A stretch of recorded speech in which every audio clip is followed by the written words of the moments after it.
Hey guys, I received some questions lately that really cut to the very heart of what the law of implication methodology and mental model is about.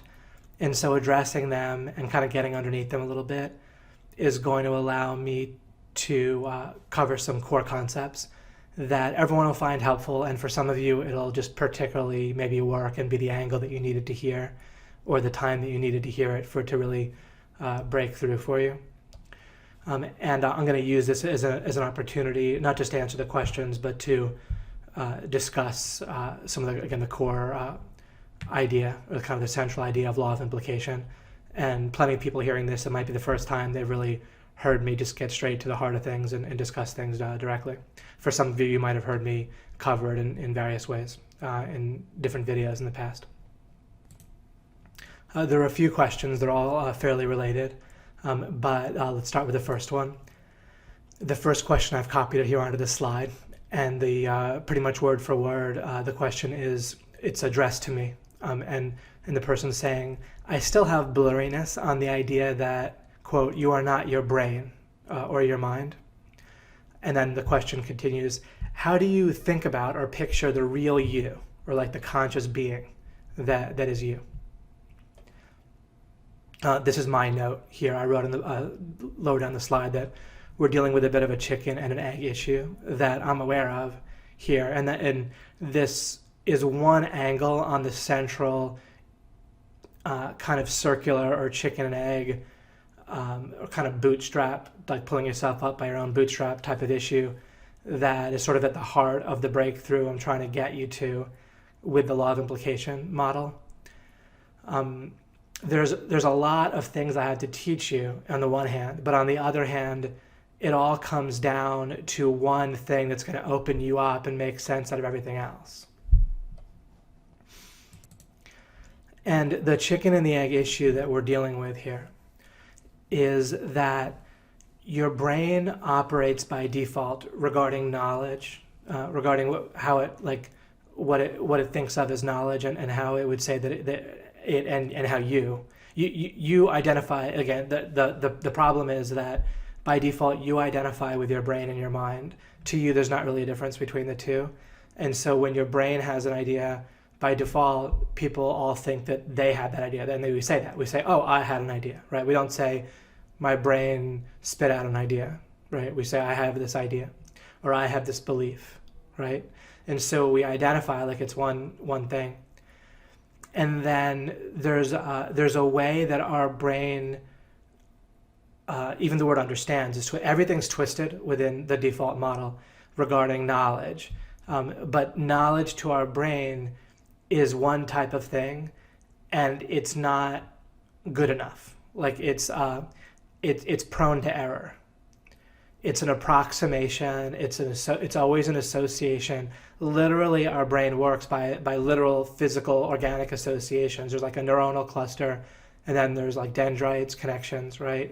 With the neurons, dendrites are part of a neuron, and they connect to other neural clusters. And so our brain is one big set of connections or associations, and knowledge to our brain is an association between two things that inherently don't match, but then you learn that they do match.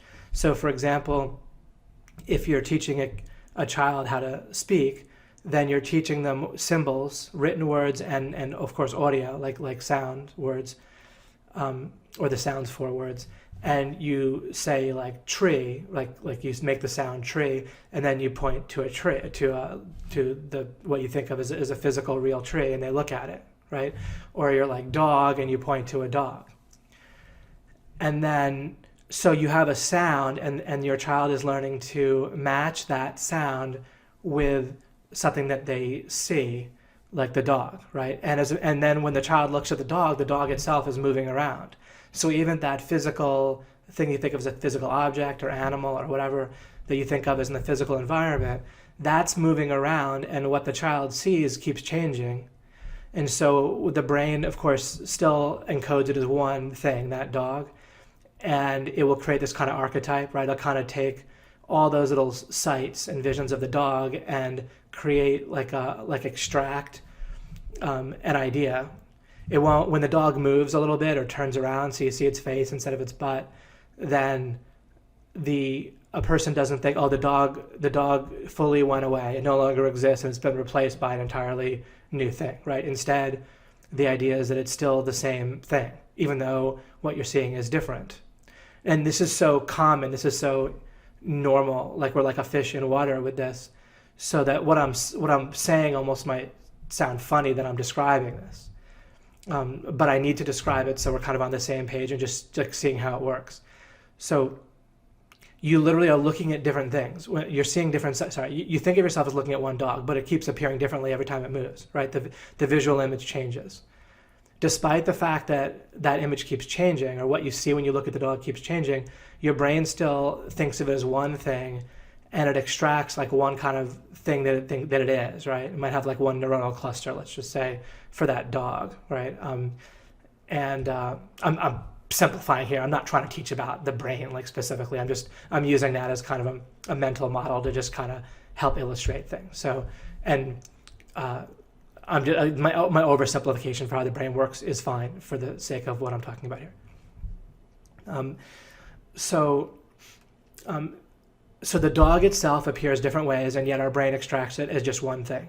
Plus, we learn a sound, dog, right, and a word's like a written word, dog, and they're all different. But our brain associates all those things as kind of meaning the same thing. It matches them all.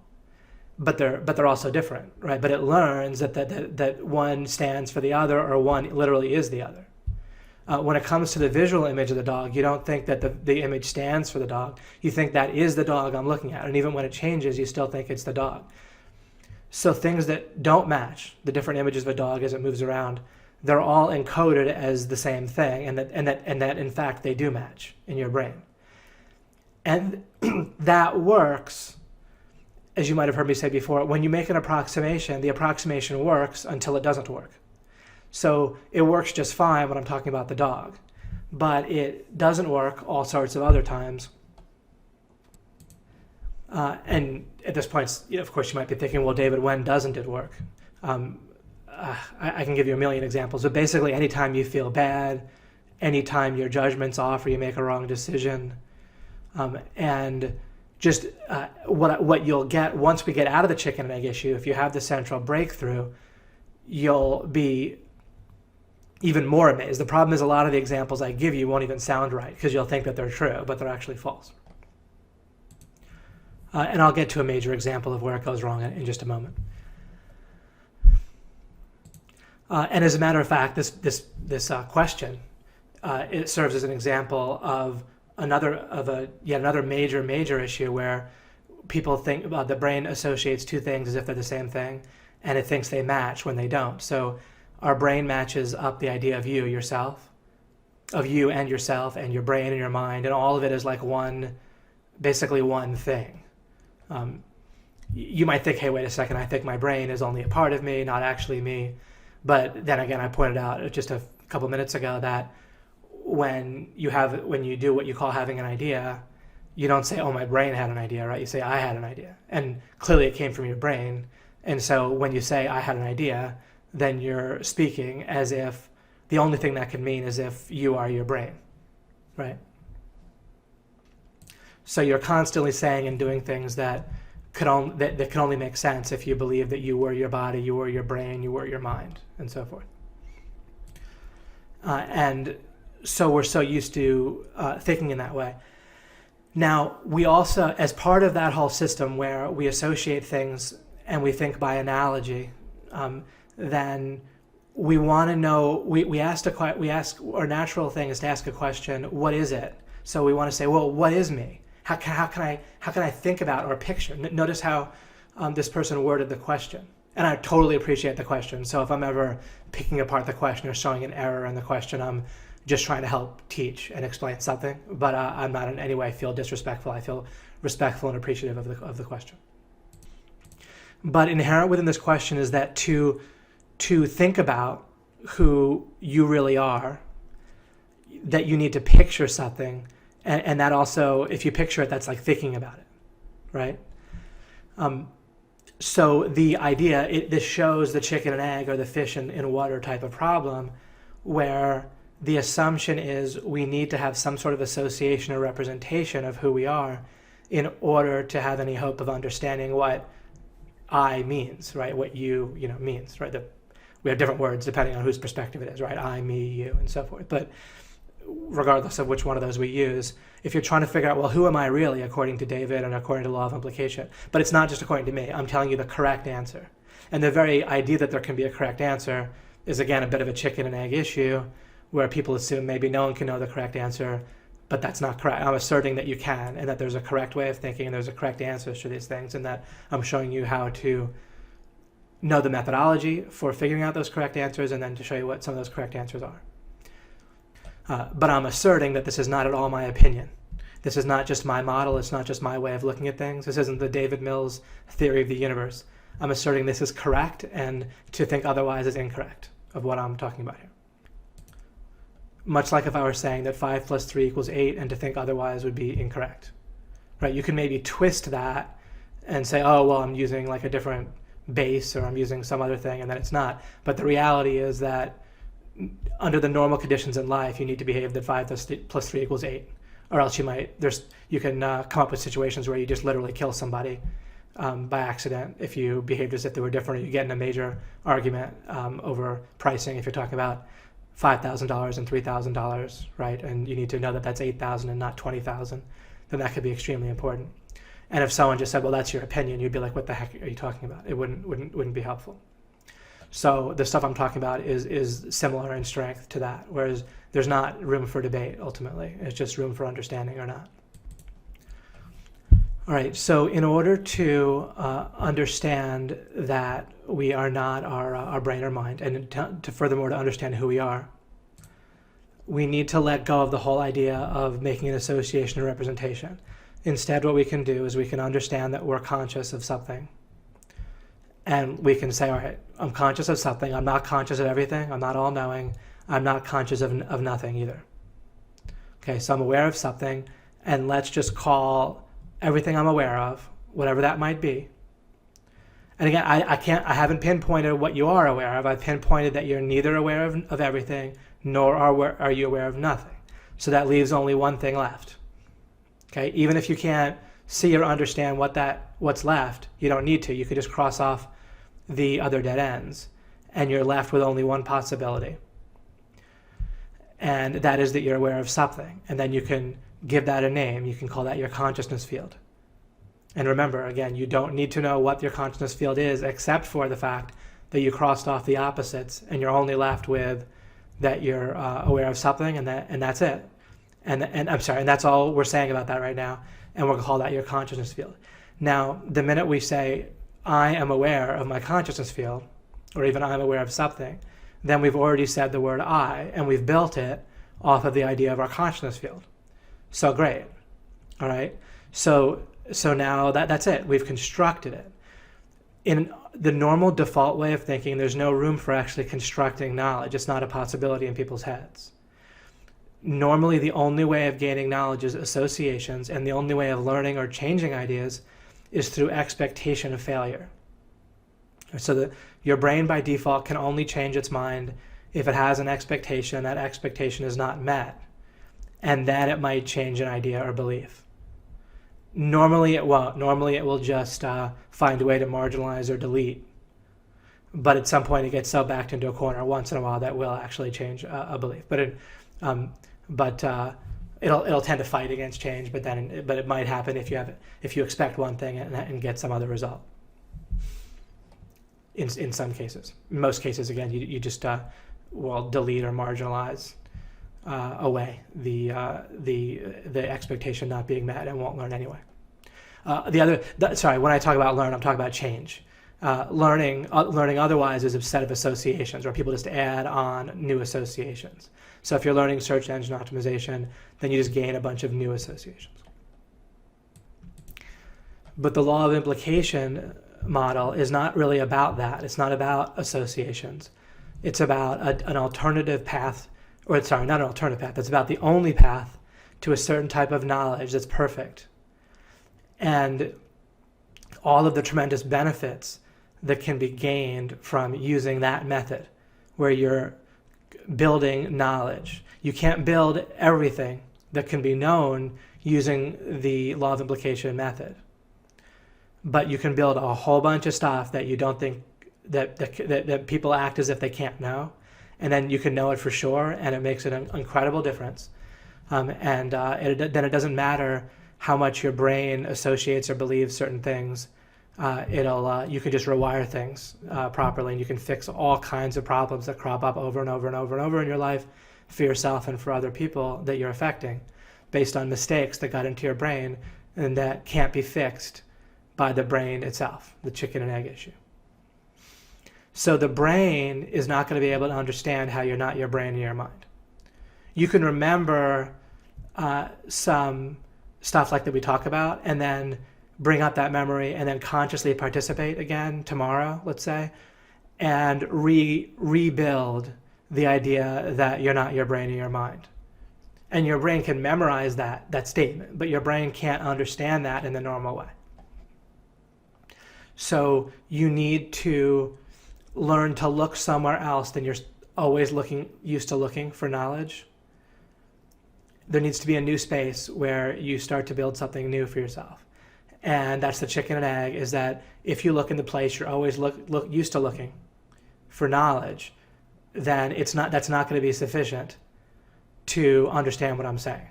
And that's the first thing that happens with people when they start listening to me talk about law of implication, is they'll pick up some things here and there that they can associate and add on to their current understanding of the world that their brain can kind of grasp, and they can just say, okay, I'm going to do things this way, and hey, that works, great.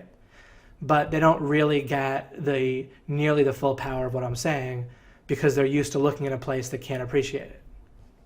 And the whole point of what I'm doing is to try to show you this new place. So I'm showing you a new place for knowledge, a new method.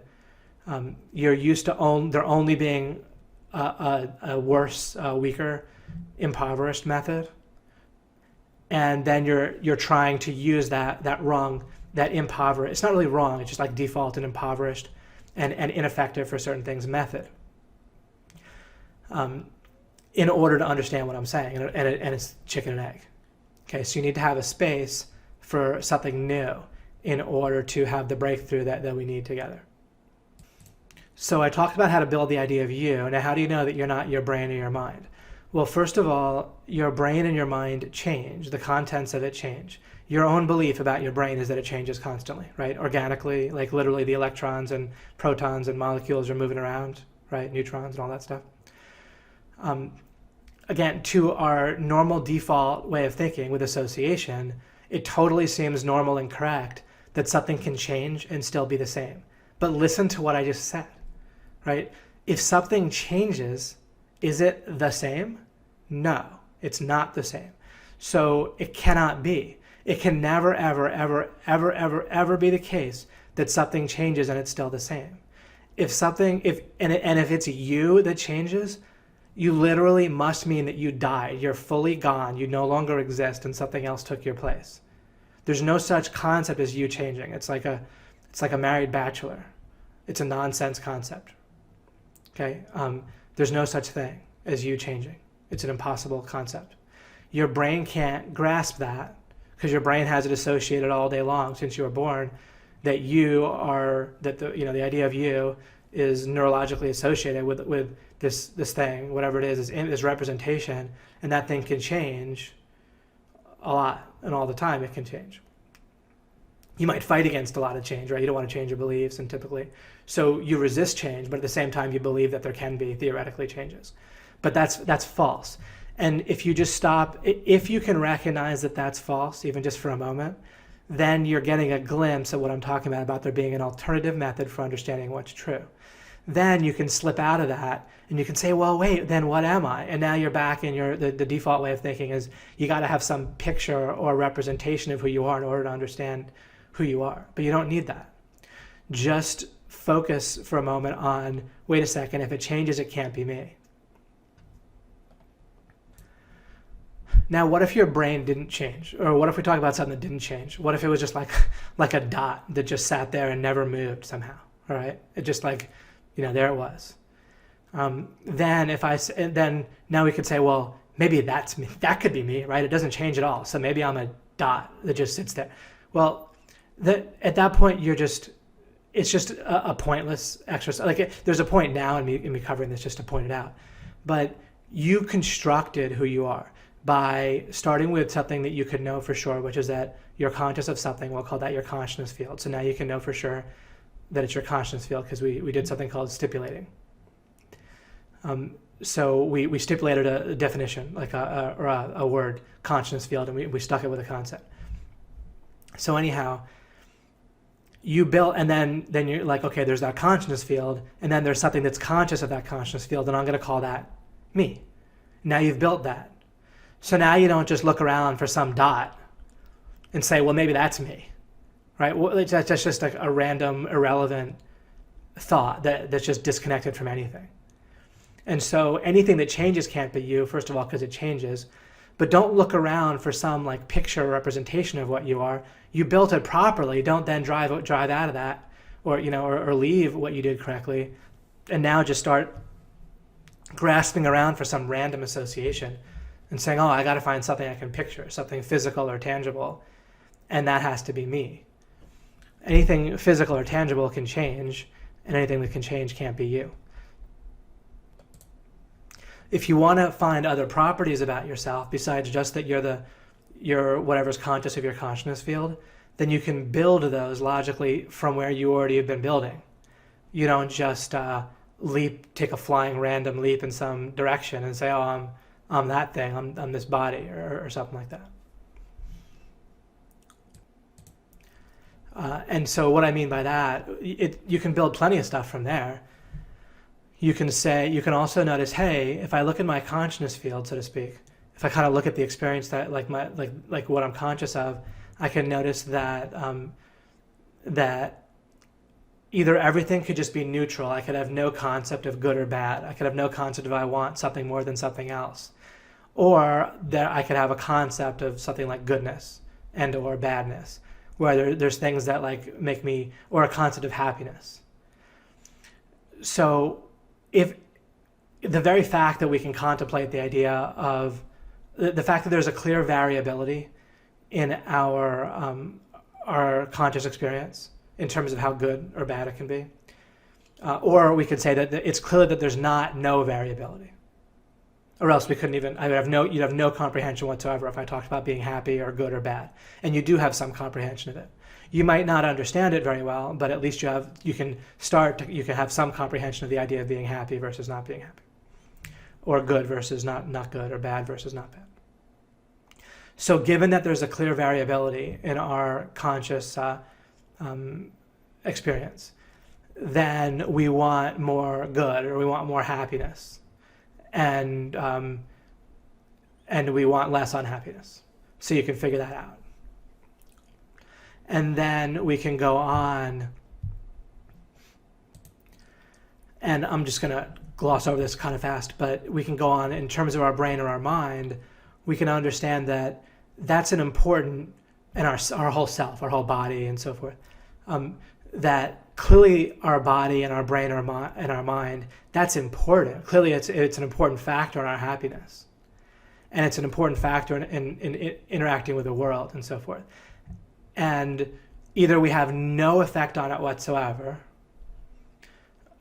which would also tend to mean that we have no effect on our happiness whatsoever, or we do. And so there's a sense that we have some effect, but again, we don't have full control over our body and our mind, clearly. But we also don't have no control, so we have some control. So then it becomes very important to start to think, well, all right, I'm not my brain, my mind, or myself, but my brain or mind, it's an important tool or interface or something or other, and it's critically important, and I have some effect on it. And now I need to figure out how that works. Because if I had full control over my body or mind or both, then I wouldn't have to figure out how it works, right? Everything that I wanted my body or mind to do just happened. There would never be any issue. That's clearly not what's going on. On the other hand, the idea that I have no control whatsoever, that also doesn't really make sense. A lot of these things I can get into more detail, but it would just take us in too many directions at once if I did. But what I'm saying is ultimately correct. And it also, I doubt you have much objection to the idea. You base notice that you live your entire life utterly based on the idea that, not that this proves that it's right, but I could say this, try living your life based on the idea that you do have zero control whatsoever over your mind and body, or that you have total control, and neither one makes sense. You have to, the only thing that makes sense is you have some control. So then it becomes an incredibly important question to try to figure out how that control works and how to maximize it in order to maximize your happiness. We can also realize there's other people around and that, hey, we want them to be happy too, because we can look at the alternatives where we don't care at all about whether they're happy, or that we actually actively want them to be unhappy, and those ultimately don't make sense either. Again, I'm glossing over kind of quickly, but just to kind of give you a sense of what sort of things can be discovered. And so we actually want to maximize everyone else's happiness too. But we might notice we have limited resources or limited control, however you might want to think of it. Both our self has limited resources, like our body and mind itself don't seem to be. It's fairly obvious probably to you that some people claim otherwise, but really it's probably fairly obvious that your body and mind themselves are not omnipotent, and neither are you. And so you have limited your body and mind and yourself, your brain. They have limited resources, and on top of that, you as a conscious being have a limited ability to affect your body and brain. So there's two bottlenecks there. There's two limitations there, right? Your ability to affect yourself, your brain, your body, and the resources that your brain, body, and self have, and the money you have, and the relationships that you build, and so forth. Those are both finite, and so you're trying to figure out how to strategically maximize your conscious ability and then whatever resources yourself has in order to maximize your happiness and the happiness of others. If instead we think that we are our brain or mind, we commit all kinds of errors, and one of them is that the problem is that although we would affirm that if our mind changes, then it doesn't mean we die. Of course, we would say that. But the problem is that logically, if we are our brain or mind, we do die if we change. And that you can't, when people think of the laws of the universe, what's going on in a lot of cases is there's logic. There's not like God sitting around acting like this divine accountant trying to add up what people are doing good and bad and trying to compensate them for that or screw them over if they screw someone else over and that kind of thing. But there's a logical thing going on here where logically, if you are your brain, and remember how you talk as if you are, right? If you are your brain, then if you change, you die. So even though you at the same time contradictorily affirm that if you change your mind, you won't die, it's also logically true that if you are your brain and it changes, then you do die. And that logical truth matters because people are very defensive about their beliefs, right? And why is it? It's because they think that they're their brain. If they didn't, like I don't think that I'm my brain or my mind at all, so all I want is for the ideas in my brain to be correct. I don't want to protect them. I don't want to defend them. I want to get them right only. I haven't the slightest temptation to defend myself in that way. I want to defend my property, but I don't want to defend ideas that are wrong in my mind. And if an idea is right, I don't need to defend it. I might need to defend the idea from being messed with in other people's minds if they don't know how to know it properly.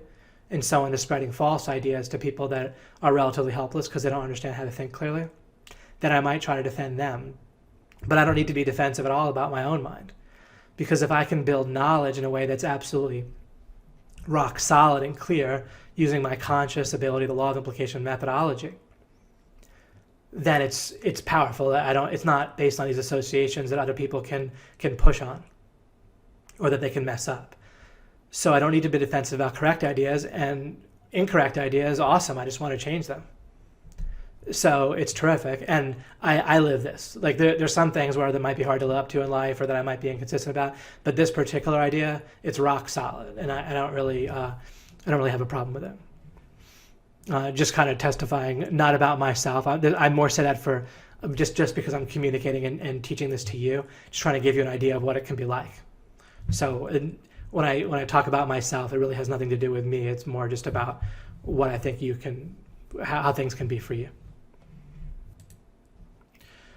all other teaching about the mind by other teachers and gurus and so forth, and I exclude when Jesus, I believe, was God or God's son, God's avatar. I'm just using different words for the central idea that's pretty common within Christianity. I might disagree with certain doctrines that a lot of Christians believe for good reason. But in terms of Jesus being God, I believe that. Or again, God's like God's son. We have to use some metaphors at that point. Obviously, God's self doesn't have like a physical body and so forth. That's all I mean by saying son or avatar or whatever.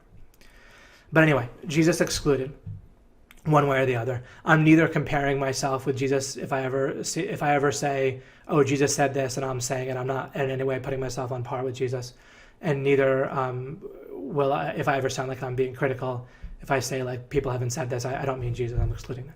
All right, just saying that disclaimer. Anyhow, when gurus teach about the mind and so forth, then they'll end up always making one or two mistakes. The main mistake that you're always going to see is that they end up giving you a mental model where one part of the mind kind of conceptually splits off from the rest of it, and then you identify with that smaller, refined part of the mind that can be called your true self, or your soul. Doesn't always mean this, but it might mean it in some people's terminology, or the observer, or the thinker, or whatever the heck they use. So it's always about like one part of the mind kind of conceptually splitting off, and you identify with that, and then you're like, okay, that's me, and now that part's going to control the rest of it, ideally. And that's their theory generally. And the other mistake they make is about trying to control the mind, as if, but you don't have full control over your mind really, no matter what. Now the more correct knowledge you build, any knowledge that you construct properly, that will sit there very solidly, and that'll be very powerful, and you'll have what amounts to absolute control regarding any of that. But ultimately, I'm not teaching you about mindset or how to control the mind, and do not make the mistake of identifying with something that you can picture that ends up being part of your mind. If whatever you start thinking, okay, that's me, if it moves around or changes, or even if it originates thoughts, if thoughts come out of it, then that's not you. Thoughts don't come out of you. Thoughts come out of processing. Processing isn't you. You can ask, how do I know that? But I already answered that if you just go back. I mean, something that processes moves. And plus, your thoughts, you can properly construct ideas, and what you do is you guide your mind to do so. Your mind still plays a part in that. So your mind is doing the processing. When I say, I still have to talk kind of normally, so I'm going to use the word you all the time to refer to like what I'm saying you're not. I'm going to say it like, yourself and your brain, and that really can't be helped. You just have to understand this separately. But other times I'll use you properly, I'm sorry. But it just gets too impossible. In our real world, it's just too impossible to talk. But I'll, without using the word you to, although really pretty consistently, I think I'll normally say your brain or yourself. So, but if I ever slip up on that, then I do, and that's just, we have to live with that. But anyhow, if you as the conscious being can guide, there's a particular thing that you do, which I'll get to at some point. I don't know how to describe it briefly. We might call it seeking understanding and goodness and truth, but it results in kind of opening up a new space instead of the usual associating, categorizing, marginalizing, and deleting that our brain does. But what you can do is, by doing what you do, kind of shining a conscious light on things, noticing when things don't match, even if your brain has them associated as matching, for example, that whenever you're looking at something that your brain thinks matches and you're noticing consciously it doesn't match, then you are using your consciousness. That kind of can give you a glimpse of what it's like to use your consciousness, or to use use your conscious ability or power. But you guide your brain, and then along with your brain, the whole situation there, you can build knowledge in a proper way. Okay, let me move on here. I know I never think that when I'm talking about this core issue, I never think that I'm done, if that makes sense. I don't mean like, okay, now you understand. It's a breakthrough that you have or you don't. But you also might get kind of like tugging, like loosening a knot. You might have kind of loosened up a little bit and started to have more glimpses of where you might break through or how the breakthrough might happen. So what we just talked about, it helped one way or the other, but I realize it might not have taken the ball all the way into the end zone yet. Okay, so let's move on. As I referred to, there's one central breakthrough in the law of implication model. And that breakthrough, it occurs when you realize how you can properly know something, constructing it properly with the law of implication methodology, which I haven't described. I haven't described the methodology itself in this video. I do plan on describing it between either this little video series I'll make out of this video or as I talk about the adaptability concept, then I will get more and more. But everything I'm saying is demonstrating and giving glimpses of the methodology, by the way. So it's always in what I'm doing. I'm not trying to hide it or slow roll it. That can any one sentence I can say that sentence, and I can't say 10 sentences in the same time as I say one sentence. So I have to say something rather than something else. So I'm always trying to tell you what I think might be most helpful, but ultimately I have no idea what's going to be most helpful for you in particular. I just keep talking about this stuff until you get it. That's kind of the main strategy. All right, so there's one central breakthrough, and it's when you can really build something properly, when you can really see that you know something. That's not just like an association or a feeling from your brain, all right? But you're building it properly, and as opposed to just associating it. So it is when you really see that you can know something as opposed to just associating the way that our brain normally does by default. And where you can also see relates to something powerful and important. If I show you how to know that 2 + 3 = 5, the problem is that people are like, yeah, but that's just math, and I don't know how important that is. It doesn't really strike them as very powerful. At some point, we'll construct something together, and you'll see how you did it, hopefully. And what I mean is at some point for you, I'm constantly doing this over and over again with you on these videos. Every time I'm talking to you, I'm doing this. But at some point, you'll see that it's constructed as opposed to associated in the normal way, that we arrived at the knowledge differently than how our brain normally does it. And you'll see that it's important. And it's powerful. And like it can have a powerful impact on your life.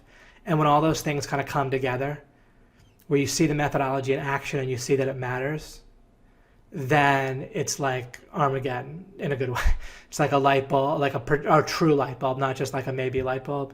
And it's like, for me, it was like this, like metaphor. It was metaphorical, it wasn't literal, but I really felt as real as it could feel while still being metaphorical. I felt like the sky is opening up and angels singing down. I did not actually have that experience of hearing angels and the sun shining down, but the closest you can come to that without actually hearing it, I had at one point nearly 20 years ago.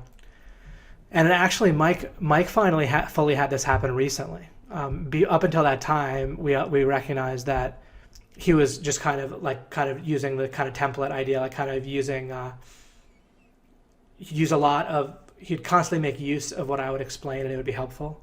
And he had a sense of it, but it really hit him in a particularly, I think the powerful and important thing really, really got through to him, particularly like recently. And for him, it happened, and I'll share with you the concept that it happened with him, and maybe that'll work for you, maybe it won't. And then I'll probably make that the last thing I talk about in this particular video, and then I'll continue on in the next video.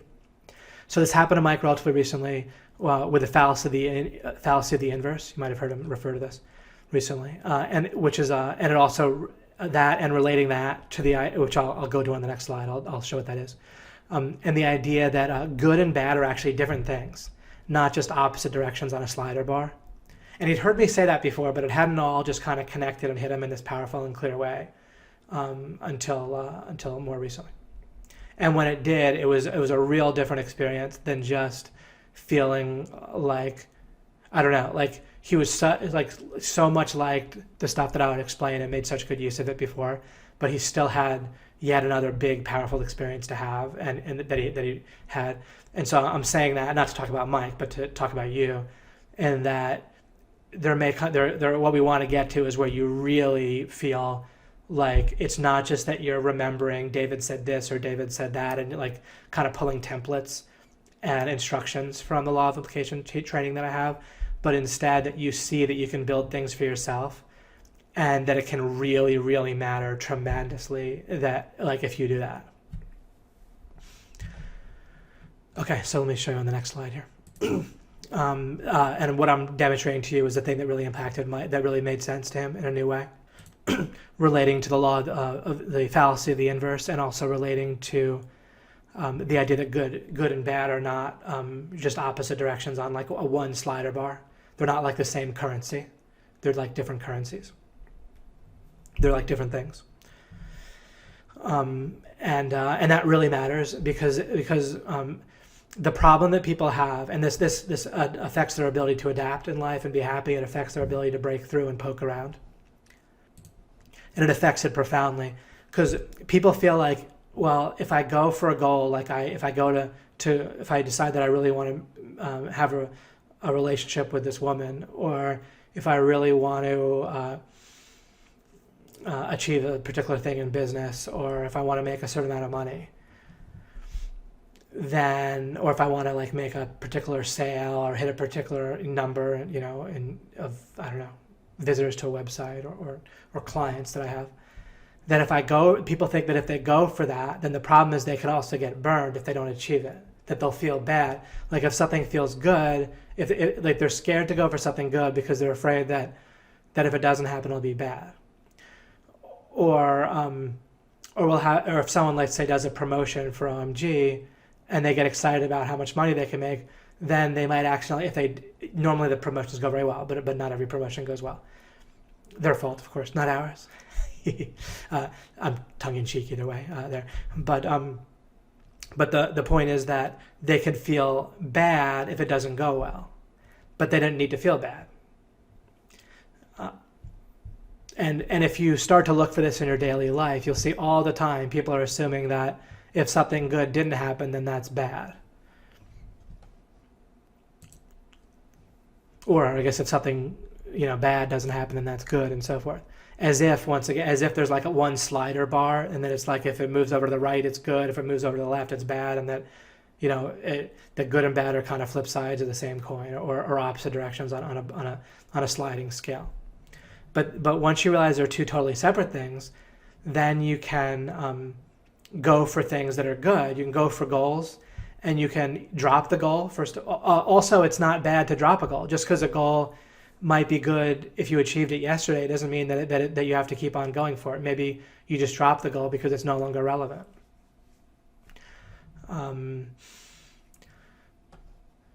Maybe you're trying to rank for a particular term, or maybe you're trying to please a particular client or make a particular relationship work, and then you come to understand that it's not going to be worth it to make that relationship work. And so you just drop it. Just because it was good that if you made the relationship work, it doesn't mean that it's bad if you drop going for that.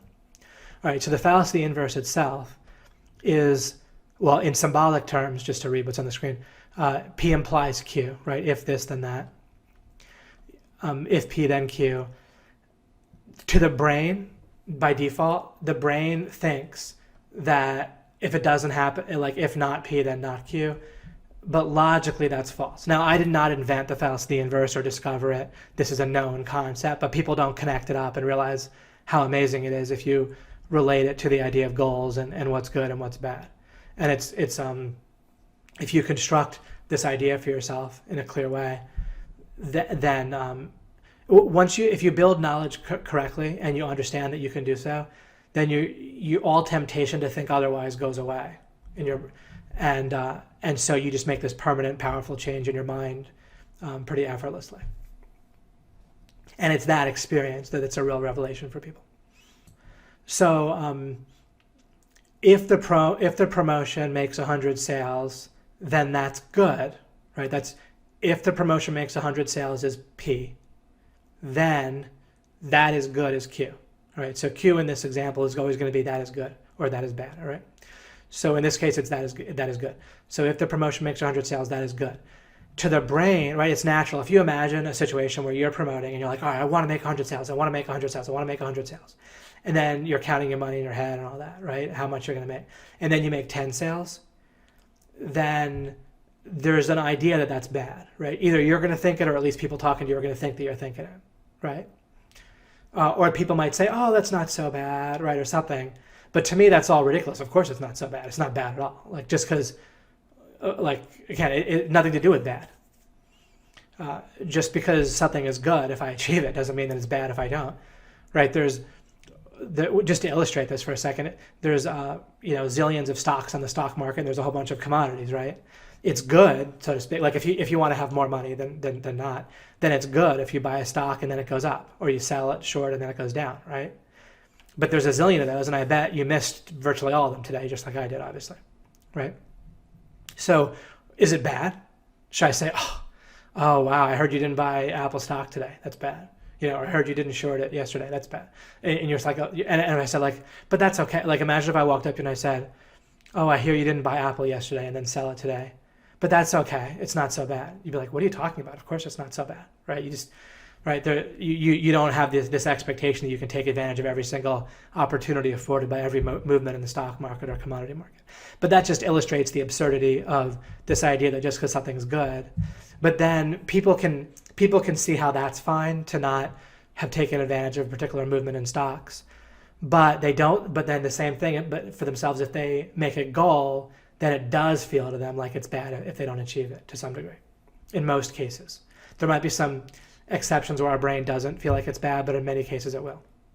So the inverse would be phrased, I think you know this by now, but just to make it clear, if I do not make 100 sales, and of course I mean less, right? If I make less than 100 sales, I could have made P be if I make 100 sales or more, then that is good.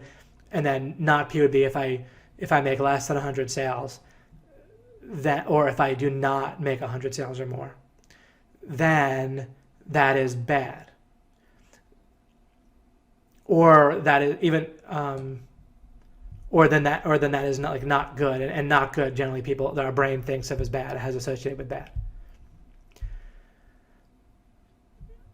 So, if it's true, if P implies Q, this whole statement can be true. It could be true that it's good if you make 100 sales or more. Or if you make 100 sales or more, then that is good. That whole thing can be true, and that doesn't mean it doesn't mean that the inverse has to be true. But our brain tends to think that it does logically mean it, but it doesn't. So it doesn't logically follow. For example, if we say if it rains and the sidewalk gets wet, it doesn't logically follow that if it doesn't rain, then the sidewalk is not wet, because the sidewalk could be wet for other reasons, right? It could be wet because someone washed their car, and then it got wet for that reason, right, from a hose.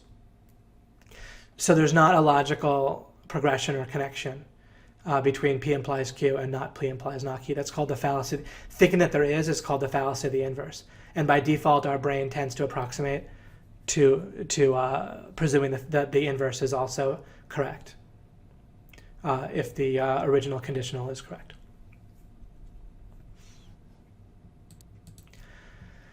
And then if you take that as kind of one building block here, and then you add another building block, which is the idea of good and bad being separate things, and if we look at them carefully, so our brain thinks that that bad matches not good, or that good matches not bad. Our brain tends to have those things associated like it's a synonym, right? Like not, especially if something's not good, then that tends to be a synonym for bad in our brain. But think about, I can illustrate this in a few ways. Now, someone can, all right, let me first address potential counterexample. Someone could say, well, but all the time, like I'll feel bad, like I'll want something and it'll be good, but then I'll feel bad if I don't have it. So isn't it true then, David, that bad is the opposite of good? Because it would be good if I got it, like I wanted to go to a party, or I wanted a bicycle or a bag or something, and that was going to be good if I got it, and then I didn't get it, so I felt bad. So see, David, bad is the opposite of good. No, all that's showing is that the fallacies in your brain. And of course, I agree. The whole point of me explaining this whole thing is, of course, it's true that people won't have something good, and then their brain will make them feel bad. That's the point of what I'm saying. So it's not a counterexample. It just goes exactly along with what I'm saying, is I agree people do feel bad. when they don't when they don't achieve a goal that they thought they figured was good. If they got the goal, then they don't achieve it, then they do feel bad. Of course that happens. That's the whole reason for this whole explanation. But what I'm saying is there's not a necessary connection between the two. And once you realize that, then you realize, okay, wait, now I don't want to feel bad, so I'm not going to arbitrarily make a connection between not having something good and then feeling bad. So what you can do is you can go for goals anytime you want. Like I would have students back when I was teaching accelerated learning years ago, I would teach that to college students, and they would say, well, David, what do you think I should go for like on this test coming up? And I'd say, well, go for 100. You know, like what else you can go for when you're studying? And they're like, but I don't think I'll get 100. Then I'll feel bad if I don't get it. I'm like, what are you talking about? Like you study. What are you going to do? Intentionally study some of the answers wrong, so that you make sure you don't get 100? No, right? Like go for the 100. So you need to be able to go for goals that you want, and then you just drop it when you realize you're not your brain, and you start to look at things clearly. Goals are like pokes. You just kind of poke, like you're poking it like for a breakthrough, like poking around. See, it would be like it would be like if I had a question of how to solve some little tech issue on my computer, maybe a video wasn't playing properly, or I was getting some error message. And let's say I Google that error message, and then imagine if someone's looking over my shoulder, and I'm like scared to click on the first entry, like this, you know, maybe it links to a forum where someone asked that question. And I'm like, but I'm afraid to click into it because maybe this won't have the right answer, and then I'll feel bad. Or maybe it won't have an answer, and then I'll feel bad.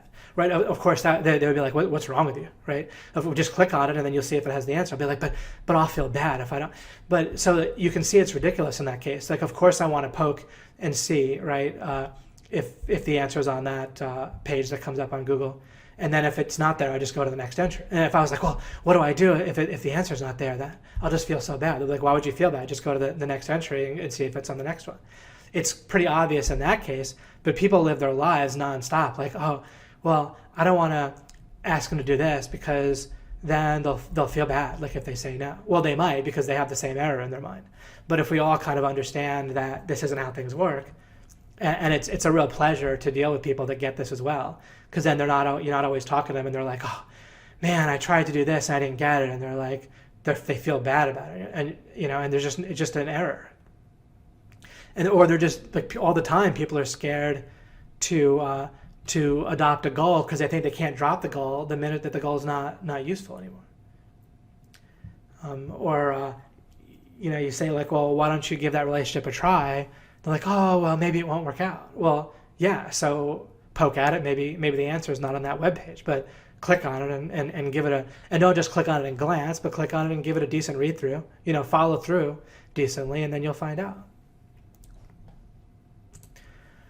But I'm even having trouble thinking of enough examples because I don't experience this anymore.